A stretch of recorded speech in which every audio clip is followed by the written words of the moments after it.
Powered by the Montana Television Network.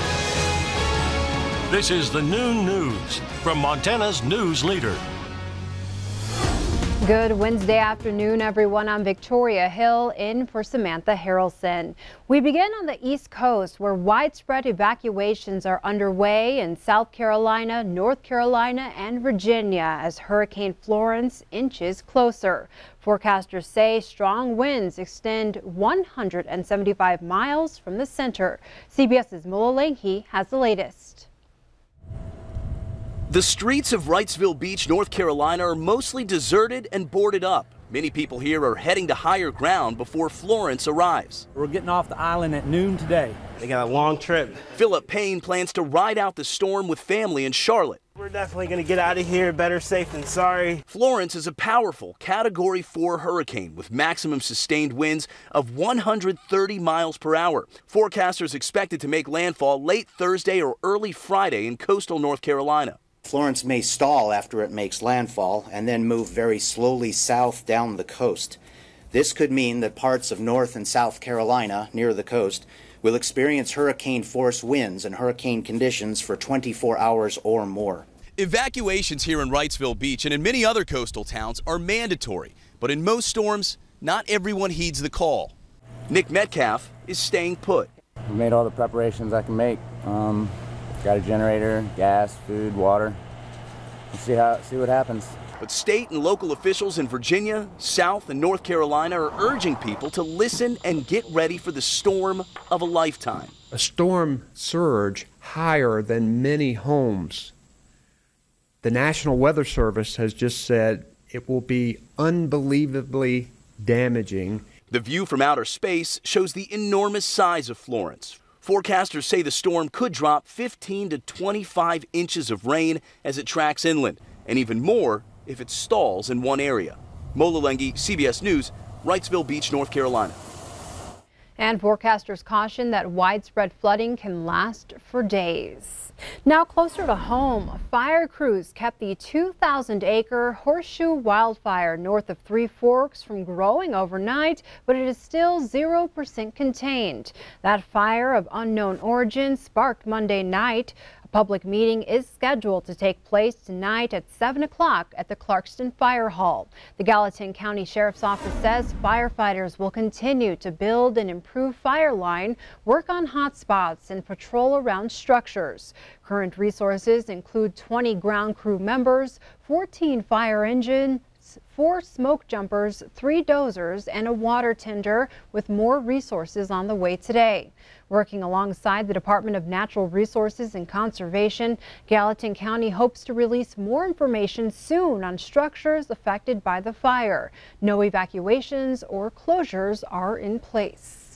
Now we say hello to Ed over at the Weather Center. Good afternoon. Looks like just because we're getting closer to fall doesn't mean anything when it comes to fire season here in Montana. That's for sure. Yeah, you're right. All across Montana and Wyoming still have some concerns. And of course, we started off by talking about Hurricane Florence and wanted to show you the latest information on that as well as that continues to gain strength. It's a huge storm right now at about 125 miles per hour. Looks like it'll make landfall as a Category 3 or 4, but those shaded areas show where we could have the very heavy rain that could last for days in that region. So while we're looking at the potential of extreme flooding through areas of the southeast, in our portion of the country, we're looking at fire weather conditions continuing with hot temperatures, low humidity, and periods of wind. We'll show you more on that coming up with the forecast.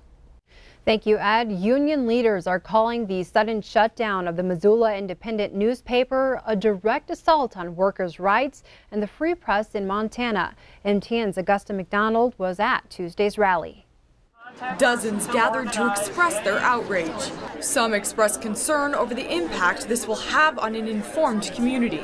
Whoever controls the flow of information controls policy and controls what our citizens can learn to make educated choices. I think having local media, local control is vital to democracy. I think the biggest thing is when you have a corporation like this come in, you're losing your community, like the way that we talk to each other. It's special. And the corporation doesn't see that. You just tear down something and put something else that's more profitable, but profitable doesn't mean it's right. The Indy is known for its arts and entertainment features, interesting stories on local culture, and investigative pieces that distinguish themselves in this nearly 30-year-old alt weekly. They were in negotiations when the company gave them an ultimatum in late August to lay off 3/4 of the 9-person staff or they would shut down the paper. This closure came as a shock. Besides Missoula Independent supporters, there's another group that's well represented at this rally. People who support unions and workers' rights say that Lee Enterprises hasn't heard the last of them yet. Union organizer Mark Anderlich does not represent the independent staff who organized the Missoula News Guild earlier this year, but he and other union supporters are watching this situation closely. It is completely outrageous. It's not bargaining in good faith. I think it's against the law, against the National Labor Relations Act. And even more so, it violates the spirit in which the workers organized and were negotiating. A statewide union group that works with almost 40 unions and 50,000 families is outraged at how Indy staff are being treated. In a statement, the group says Lee's decision to close the Missoula Independent after its staff recently voted to organize is a blatant and transparent attack on workers' rights and an attempt to intimidate their other employees throughout the state. As part of the rally, groups discussed how they would move forward to push for the company to change their decision or find alternate ownership of the Independent. In Missoula, Augusta McDonald, MTN News. In Lewis and Clark County, the sheriff's office is investigating a mystery. They say they haven't been able to determine what happened to a man found in critical condition in the woods near Lincoln more than 2 weeks ago. According to Sheriff Leo Dutton, the victim's car, a rental Ford Mustang, was found near a trailhead on August 20th.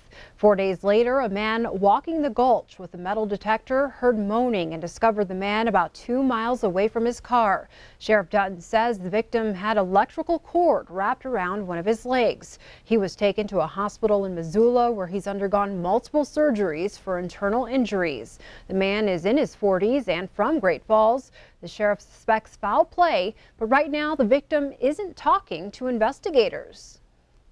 But if he would have died, we would have had a homicide on our hands, had it not been for the gentleman from Great Falls who was basically prospecting for gold with a metal detector. Sheriff Dutton says investigators did find a cell phone and they are trying to track down a man they believe was with the victim. They're also working with the FBI Violent Crime Task Force. Sheriff Dutton says they will release the victim's name soon. The Madison County Sheriff Roger Lee Thompson is officially suspended. The County Commission voted unanimously Tuesday to suspend Sheriff Thompson for 3 months, but he will still receive pay and benefits. The suspension follows charges of official misconduct, tampering with evidence, and perjury after an investigation found that drugs and paraphernalia were missing from a drug investigation in June of last year. Thompson is slated to make his initial court appearance and answer to the charges on October 1st.